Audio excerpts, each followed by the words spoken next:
મહેસાણા જિલ્લાના ગિલોસર ગામના મહિલા સરપંચને સરપંચ પદેથી દૂર કરવા ડીડીઓને કલેક્ટરે આદેશ આપ્યા છે.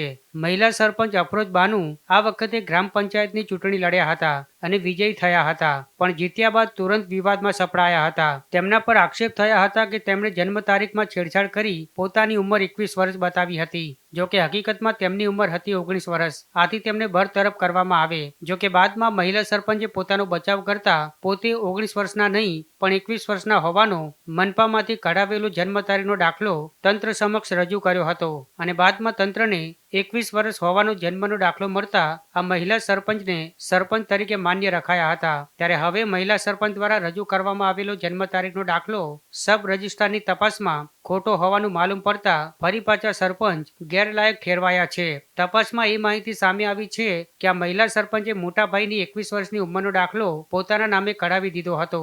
ત્યારે હવે આ મહિલા સરપંચનો જન્મનો દાખલો કોણે કાઢ્યો તેની વિરુદ્ધ પણ તપાસ હાથ ધરવામાં આવી છે. જોકે મહિલાએ મનપામાંથી જ જન્મનો દાખલો કઢાવ્યો હતો. ત્યારે મનપામાંથી દાખલો કાઢનાર અને કઢાવનારની તપાસ કરવા મનપા કમિશનરને સૂચના અપાઈ છે.